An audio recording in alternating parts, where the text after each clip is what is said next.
bénis Dieu pour le moment de louange, pour les choses que Dieu est en train de faire parmi nous. Je ne sais pas comment Dieu fonctionne avec vous actuellement. Quelle est la mesure que vous avez reçue avec laquelle vous commencez l'année. Mais j'aimerais encore vous encourager. J'aimerais venir simplement vous encourager. Je suis venu avec le texte un peu, je pense que vous êtes là-dessus aussi. Hein? J'ai commencé l'année, j'ai terminé l'année avec ce texte-là. Et j'ai voulu le partager encore. Je pense que le pasteur Cyril en a fait la vision de l'année, hein, la perspective. C'est important de comprendre un peu qu'est-ce que Dieu est en train de faire avec nous. Amen. C'est important de comprendre qu'est-ce que Dieu veut faire, qu'est-ce que Dieu veut bâtir. Donc, je vais parler ce matin d'une mesure supplémentaire. Une mesure supplémentaire. Il y a un micro qui est, je pense, qui est allumé en fait. Il y a un écho. On va lire dans Ésaïe 54, à partir du verset 1 à 4. 1, 2, 1, 2, c'est bon? Ok, merci Caleb. Ok, nous allons lire donc Ésaïe 54. C'est un texte assez intéressant. Hein? Et je pense que nous devons le lire de manière prophétique par rapport à ce que Dieu est en train de nous dire aujourd'hui. On va lire ensemble. Je vais lire Ésaïe 54. On dit: Réjouis-toi stérile, toi qui n'enfantes plus. Fais éclater ton allégresse et ta joie, toi qui n'as plus de douleur. Car les fils de la délaissée seront plus nombreux que les fils de celle qui est mariée, dit l'Éternel. Verset 2, qui m'intéresse ici. Élargis l'espace de ta tente, qu'on déploie les couvertures de ta demeure. Ne retiens pas, allonge tes cordages et affermis tes pieux. Car tu te répandras à droite et à gauche.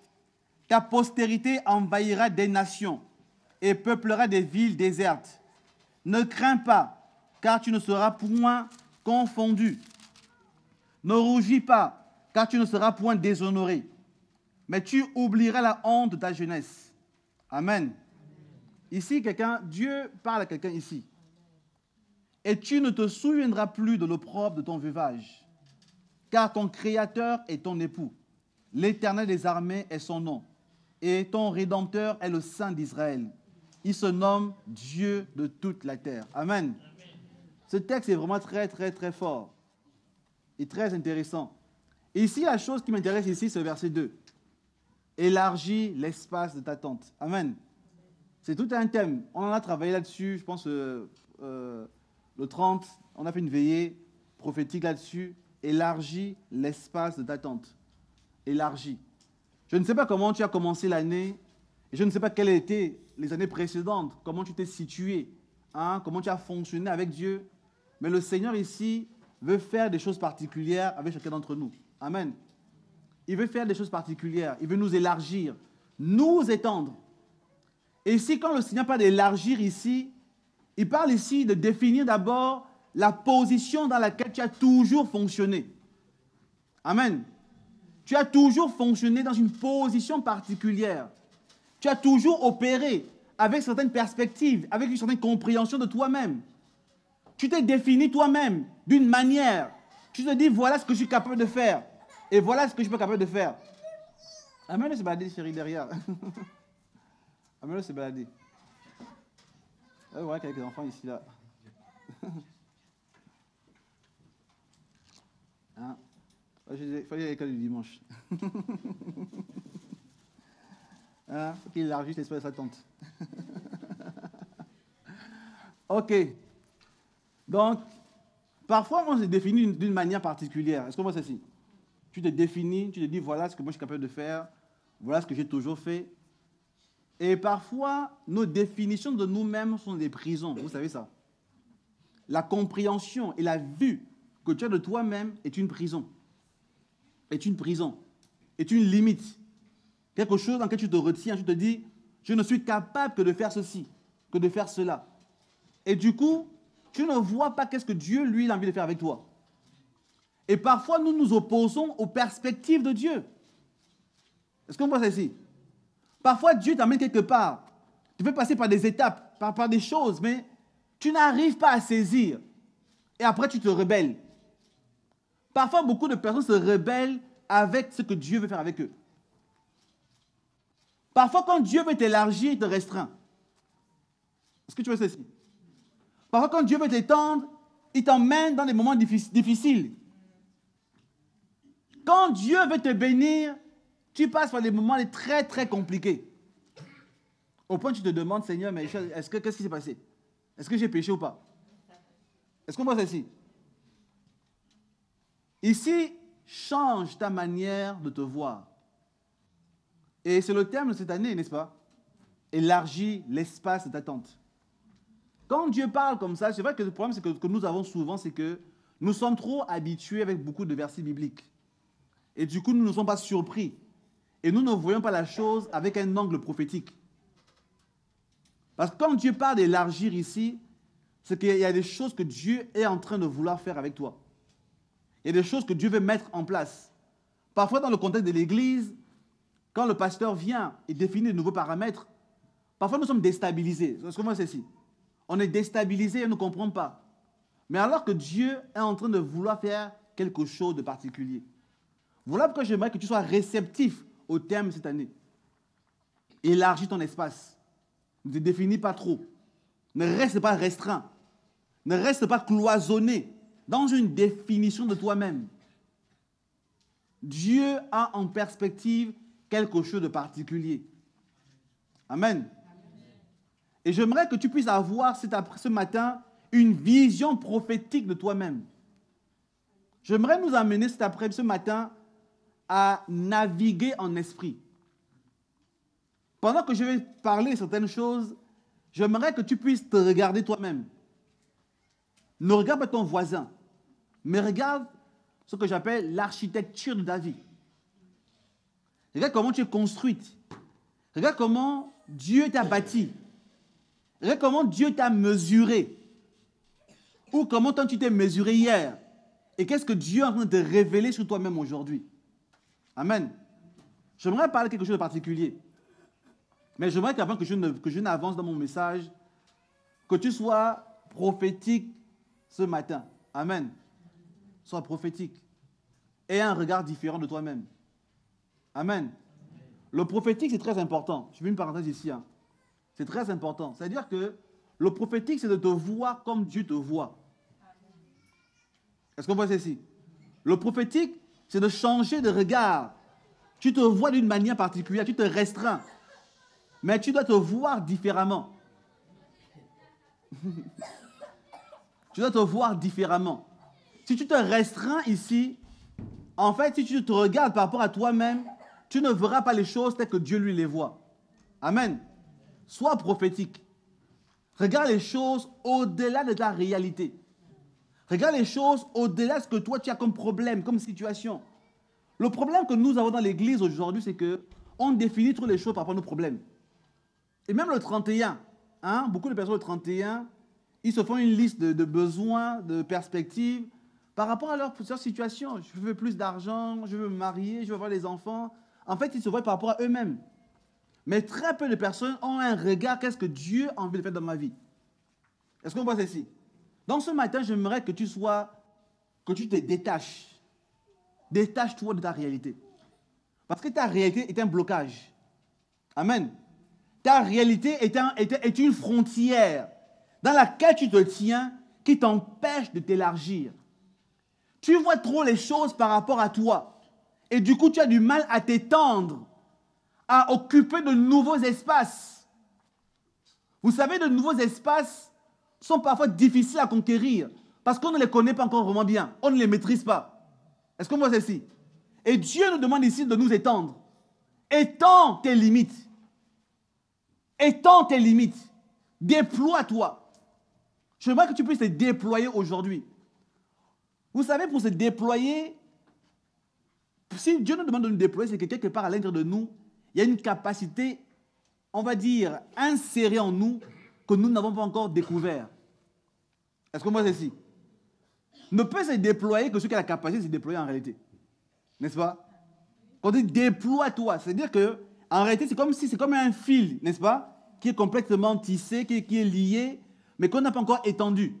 Maintenant, c'est comme si on te dit ici, étends-toi complètement.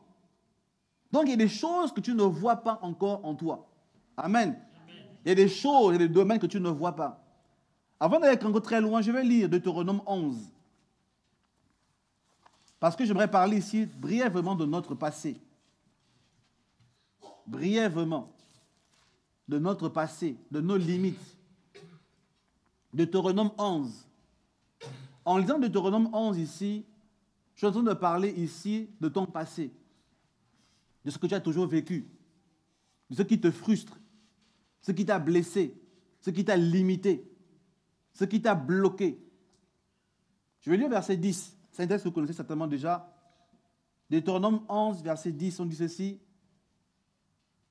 Car le pays dont tu vas entrer en possession, le pays ici, c'est ton nouvel espace. Est-ce qu'on voit ici? Quand on dit étends tes limites, tu te répandras dans les nations, n'est-ce pas? Maintenant, de quelle nation dont on parle ici? De quel espace on parle ici? On dit l'endroit dans lequel tu vas entrer, les choses que tu vas commencer à faire, non, ne ressemblent pas à tout ce que tu as toujours connu. Amen. J'aimerais te dire ici que cette année, Dieu te fait entrer dans une saison que tu ne connais pas. Dieu te fait entrer dans une dimension que tu ne distingues pas encore clairement dans ton esprit. Parce que cette dimension-là ne correspond pas à ce que tu as toujours connu. Hein, vous lirez vous-même le verset de Deutéronome. On dit ici, ça ne ressemble pas à l'Égypte. Dieu dit aux enfants d'Israël ici de manière prophétique. Il dit, là où vous allez entrer, il n'y a aucune ressemblance avec l'Égypte, où tu faisais certains types d'activités, n'est-ce pas? Tu te comportais de certaines manières, tu faisais certaines actions. Mais là où tu vas entrer est un endroit différent. J'aimerais que dans ton esprit aujourd'hui, ce matin, que tu imprimes la différence. Que tu comprennes que Dieu veut faire des choses différentes avec toi. Amen. Est-ce que tu es prêt à des choses différentes? Ou bien simplement tu veux rester comme d'habitude? Amen. Qu'est-ce que tu désires réellement aujourd'hui? Tu dois désirer des choses différentes. La Bible déclare ici, le pays dans lequel tu vas entrer en possession, le nouvel espace dans lequel je vais t'étendre, n'a rien à voir avec ce que tu connais. Vous savez ce qui fait la guerre à notre progression, c'est ce que nous connaissons. Est-ce qu'on voit ceci? Ce qui fait la guerre à notre progression, ce sont nos habitudes. Tu es habitué à faire certaines choses. Tu es habitué à te comporter d'une certaine manière.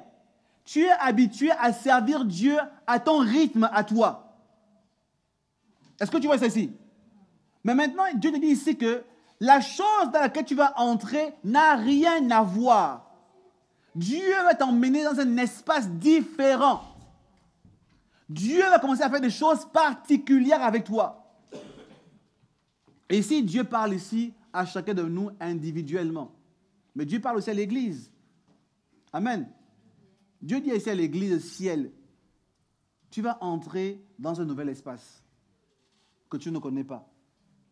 Tu vas entrer dans une dimension que tu n'as jamais vécue. Pendant très longtemps, tu as fonctionné avec certains types d'activités. Mais demain, les choses arrivent. Amen. Le temps arrive où Dieu va commencer à opérer différemment ici dans l'Église. Est-ce que tu es prêt pour cela? Est-ce que tu es prêt pour cela? L'espace dans lequel je t'emmène n'a rien à voir. Sors de tes habitudes.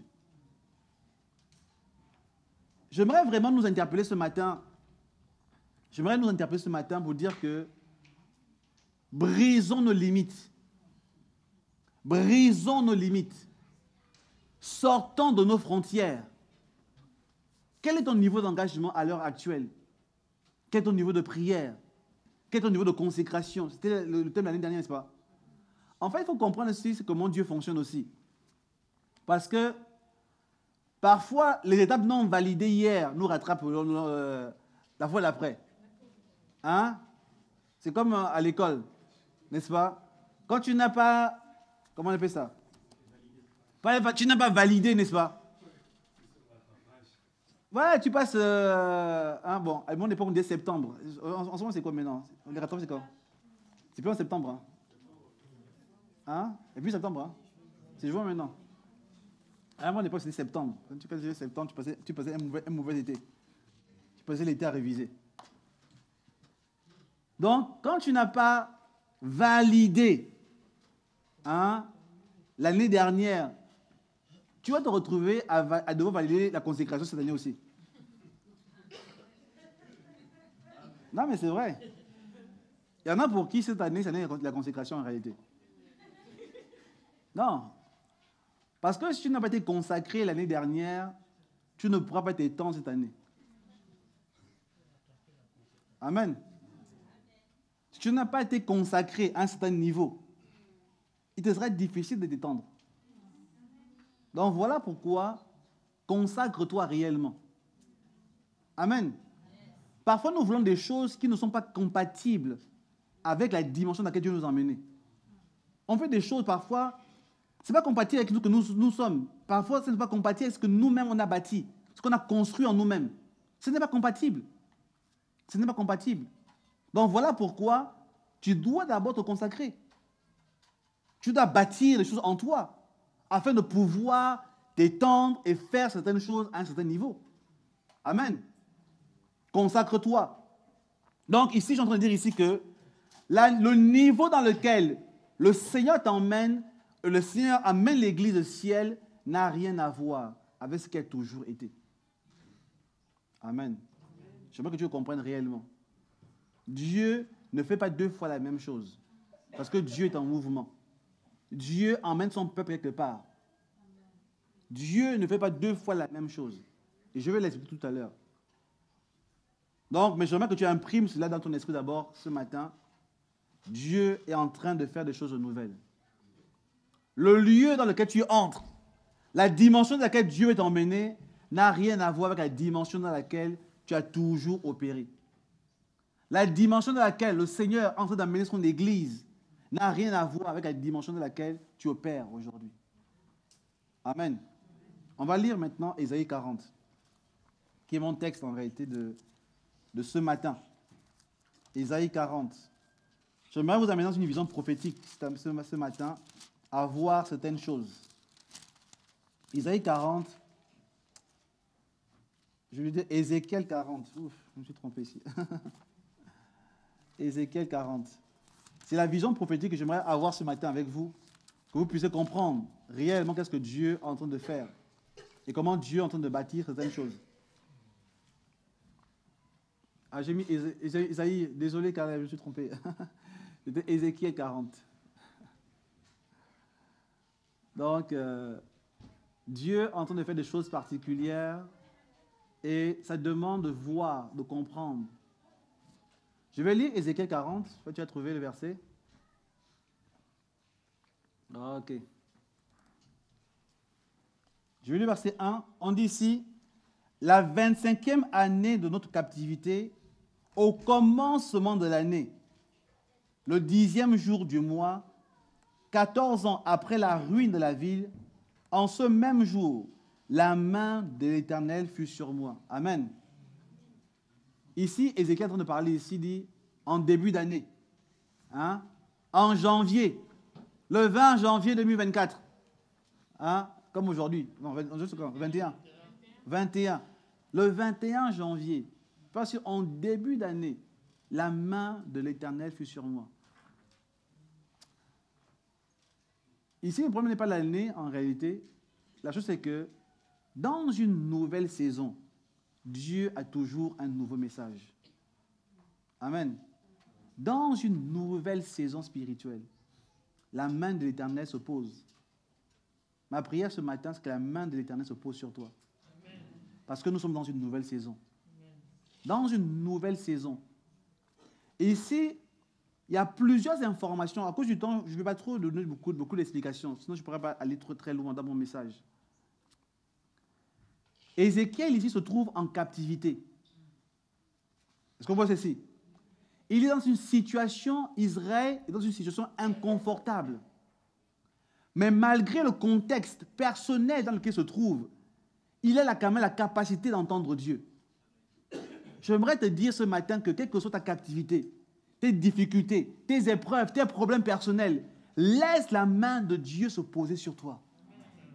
Laisse la main de Dieu se poser sur toi. Laisse la voix de Dieu se faire entendre dans ton esprit.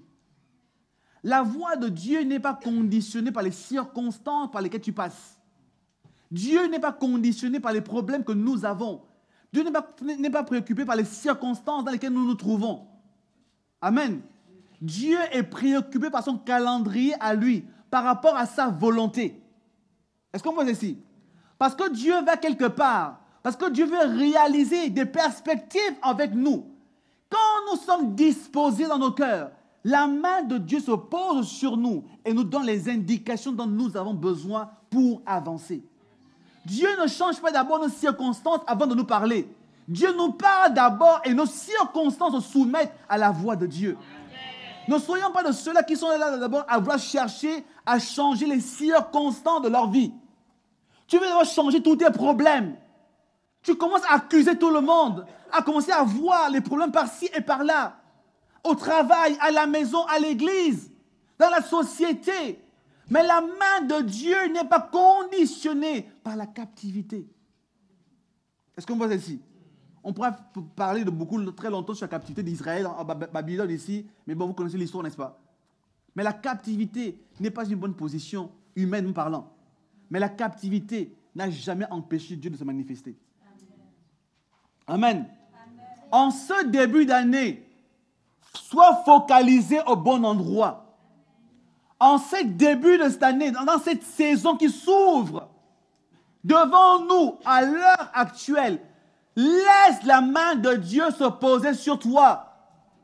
La main de Dieu se balade en ce moment. La main de Dieu veut se manifester, veut venir, veut descendre en plusieurs personnes afin d'orienter, de parler, de bâtir, de construire, afin de révéler ses perspectives. Ne laisse pas les circonstances de ta vie, les problèmes, les frustrations t'empêcher d'entendre la voix de Dieu. Voilà que quand Dieu parle ici d'étendre tes limites ici, Dieu parle de quelque chose de particulier te concernant. Amen. Cette vision de cette année te concerne. Parce qu'elle parle de toi ici. Elle parle ici de te révéler d'une manière que personne ne t'a jamais vue. Elle parle ici de te montrer sous ton meilleur jour. Elle parle ici de te faire entrer dans l'espace dans lequel Dieu a toujours préparé pour toi. Amen. Voilà pourquoi sois sensible à la voix de Dieu maintenant. Sois sensible. Verset 2 dit ceci. Il me transporta dans des visions divines. Amen. Je prie cette année que des visions divines soient déposées dans ta vie maintenant. Que de nouvelles visions descendent dans ton cœur maintenant. Que tu sois libéré des visions de la chair. Que tu sois libéré des visions familiales, des visions démoniaques, des différentes visions. Sois libéré des mauvaises visions. Que des visions divines descendent maintenant sur toi. Que ce soit le cœur de ta prière cette année. De nouvelles visions. Seigneur, donne-moi une nouvelle vision. Tu dois déclarer cela, soupirer après cela. Seigneur, donne-moi une nouvelle vision. Renouvelle ma vision. Renouvelle ma vision. Parce que nous sommes le résultat de visions qui sont imprimées en nous. Ton engagement à l'heure actuelle est le résultat de la vision que tu as. Est-ce que tu vois ceci? L'homme est le résultat de ses pensées.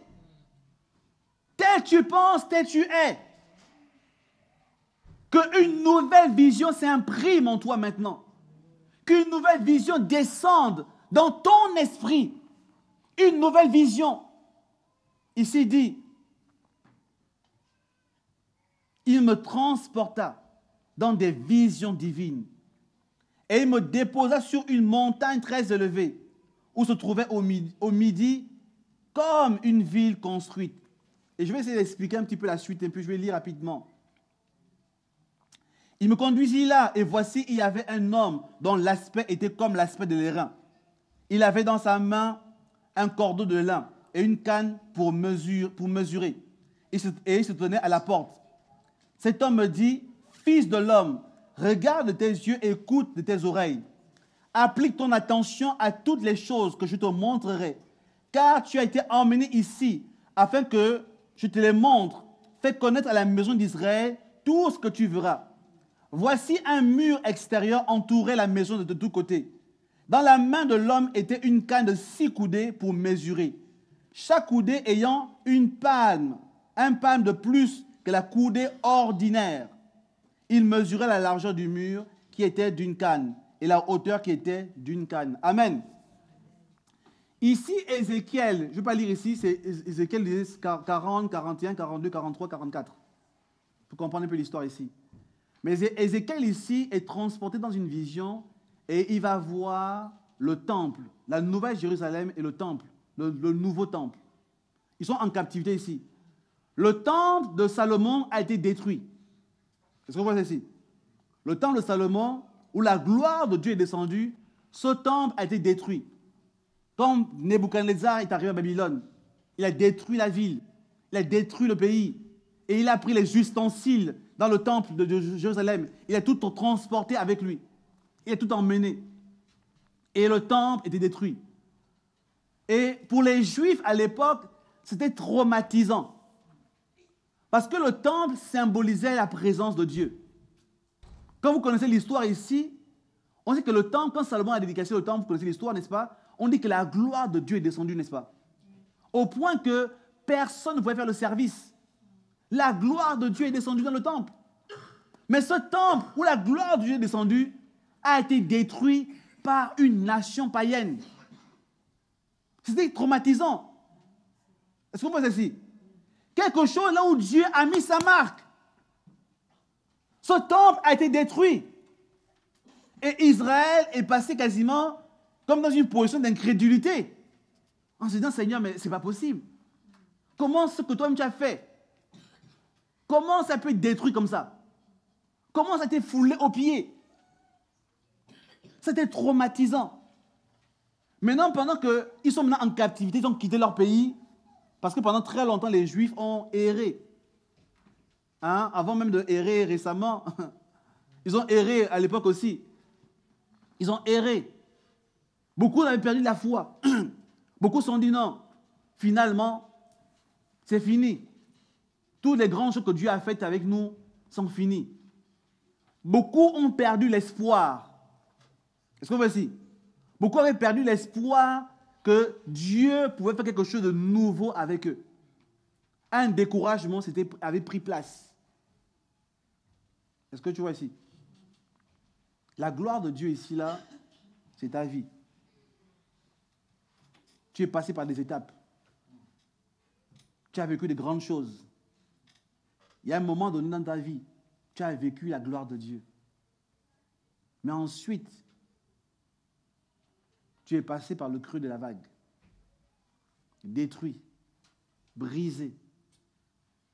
Et tu as l'impression qu'aujourd'hui, les choses ne peuvent plus se relever. Combien de personnes ont perdu l'espoir?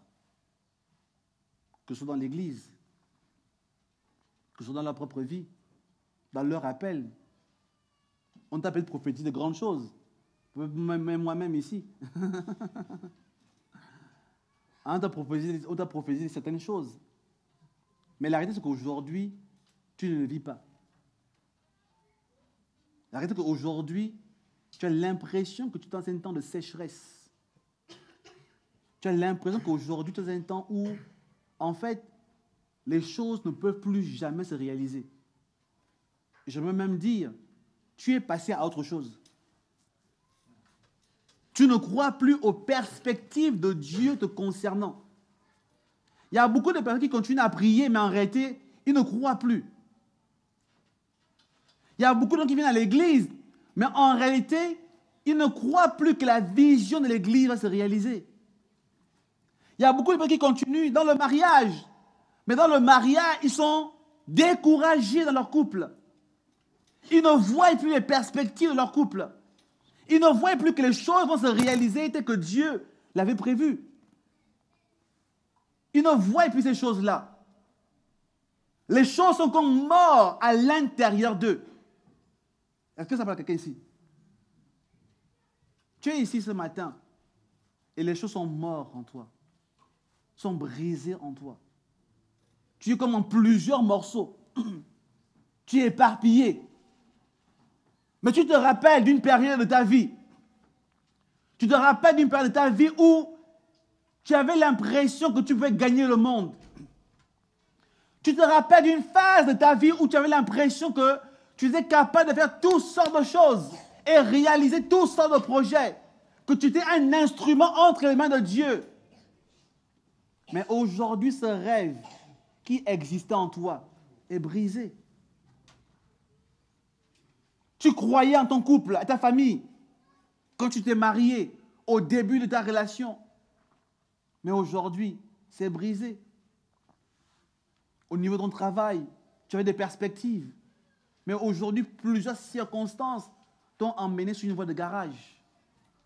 Et ainsi de suite, ainsi de suite. Est-ce qu'on comprend un peu ici, là? Ici, je parle ici d'une situation de destruction. Une situation de captivité. Nous vivons des situations qui nous emmènent en captivité et qui nous font perdre les perspectives de Dieu nous concernant. On perd. On va à l'église, mais on a perdu la perspective de servir Dieu. On a perdu la perspective de glorifier le Seigneur. Quelque chose a été enlevé de notre cœur. Tu es maintenant aujourd'hui comme une forme de coquille vide. On te voit juste là aujourd'hui, mais la substance qui était en toi a disparu.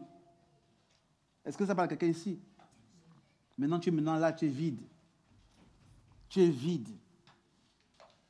Et pendant que tu es là en captivité, pendant que tu es dans cette situation-là aujourd'hui, maintenant la voix de Dieu se fait entendre dans ta vie maintenant. Le Seigneur veut te transporter. Te transporter, ça veut dire quoi? Ça veut dire t'élever au-delà des situations dans lesquelles tu te trouves en ce moment. Le Seigneur veut t'élever maintenant. Voilà, quand je disais tout à l'heure que sois prophétique. Élève ton esprit maintenant. Sors de la vision de destruction dans laquelle tu te trouves maintenant. Sors de cela. Pendant que je parle, le Seigneur est en train de parler à plusieurs personnes ici. Et il s'adresse à toi. Il s'adresse à toi. Parce que Ézéchiel va voir la vision du temple. Il va voir le temple. Mais la chose ici, c'est que il peut avoir un air de « je connais déjà ». Est-ce qu'on voit ici? Je connais le temple. Je connais les mesures du temple. Est-ce qu'on voit ici? Je connais. Beaucoup de personnes savent qu'ils connaissent beaucoup de choses déjà. Quand on te dit « viens prier ici », tu vas dire « non, je connais la prière ». Viens chanter, je connais le chant. Viens enseigner, j'ai enseigné. Viens prophétiser. En fait, tu es devenu professionnel de tout. Est-ce qu'on voit ici? Mais voilà pourquoi parfois le Seigneur nous fait mourir. Amen. Dieu a détruit le temple pour révéler à Ézéchiel l'autre temple qu'il voulait vraiment bâtir. Mais qui n'a pas les mêmes mesures. Amen. Il dit ici, il avait une mesure supplémentaire. Ça veut dire que, quel que soit ce que Dieu a envie de faire avec toi, ça n'a rien à voir avec ce qu'il a fait avec toi hier. Il y a une dimension supplémentaire que Dieu donne aujourd'hui.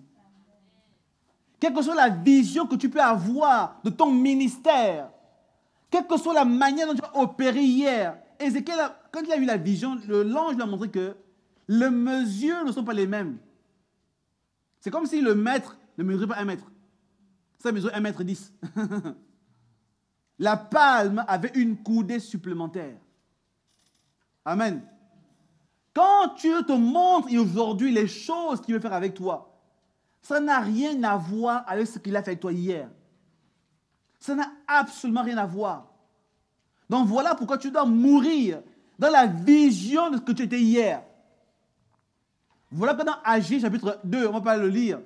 Verset 9, on dit, la gloire de la dernière maison sera plus grande que la première. Parce que ce n'est pas le même temple. Amen. Ce n'est pas le même temple. Et Dieu ne voulait pas reconstruire un temple physique en réalité. Bien qu'ils ont construit le temple qu'ils ont reconstruit avec Hérode. Mais le temple, la gloire de la seconde maison, en réalité, c'est l'Église. Amen. C'est l'Église qui est le second temple. Et quand le Saint-Esprit est descendu, c'est la gloire du second temple, qui jusqu'à aujourd'hui, 2000 ans plus tard, ne pourra jamais être détruit. Amen. Et c'est ce temple-là dans lequel le Christ va venir, en réalité. On en parlera une autre fois. Amen. Voilà pourquoi ici, je suis en train de dire, simplement, je suis en train de dire ici une chose, c'est que ce que Dieu a envie de bâtir avec toi n'a rien à voir avec ce qu'il a bâti hier. Dieu change les paramètres. Dieu change les choses ici. Ce qu'il a construit hier a été détruit et ne sera jamais reconstruit. Parce que Dieu veut construire quelque chose de beaucoup plus fort et de beaucoup plus grand, qui va demeurer éternellement, qui va rester à perpétuité. Donc voilà pourquoi concentre-toi sur le processus dans lequel le Seigneur est en train de te mettre maintenant. Concentre-toi sur les choses que Dieu veut bâtir maintenant dans ta vie. Change la perception que tu as de toi-même. Ce qui a tué Israël, c'est qu'Israël a toujours, jusqu'à aujourd'hui, veut reconstruire le temple de Salomon. Est-ce qu'on voit ici? Même beaucoup de chrétiens veulent reconstruire le temple de Salomon. Un jour, on en reparlera ici. Hein? Mais Dieu ne fait pas deux fois la même chose. Amen.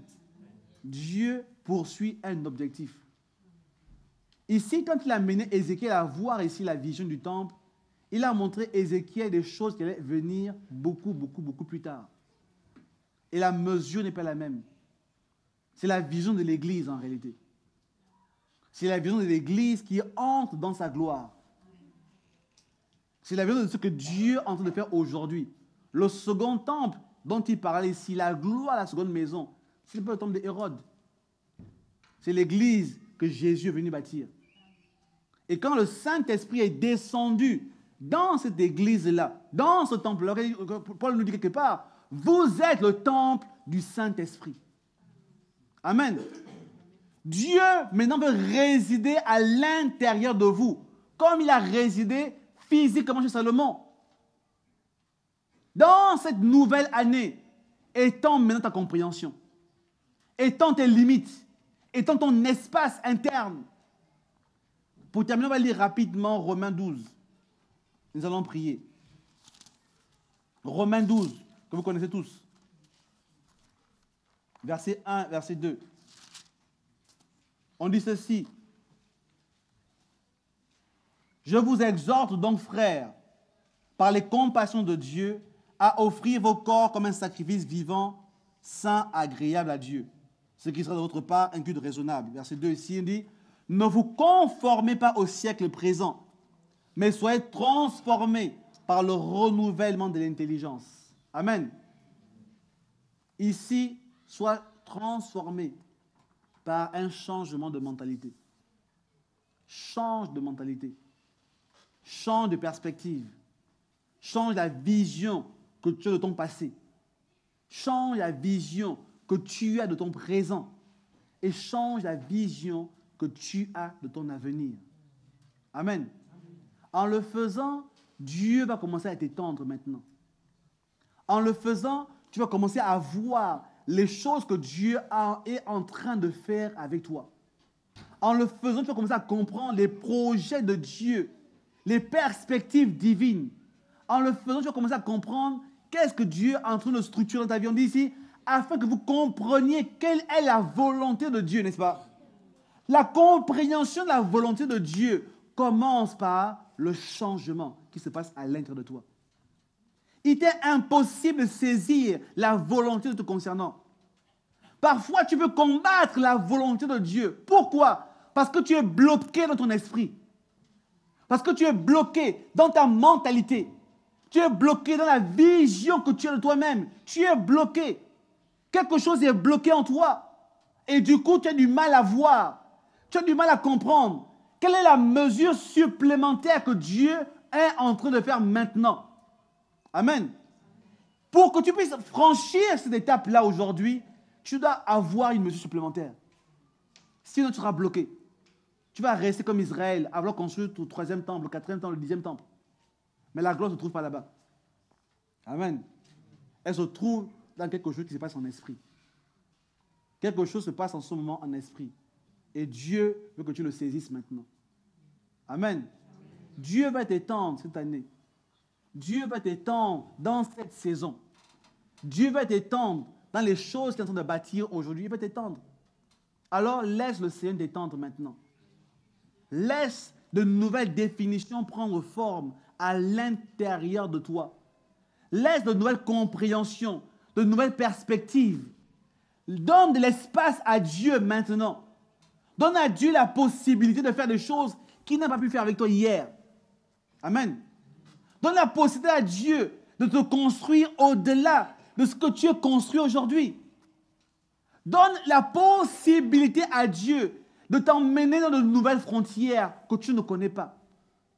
Laisse Dieu, laisse le Seigneur venir dans ta famille. Laisse le Seigneur venir dans ton ministère. Laisse le Seigneur venir dans ton engagement dans l'Église.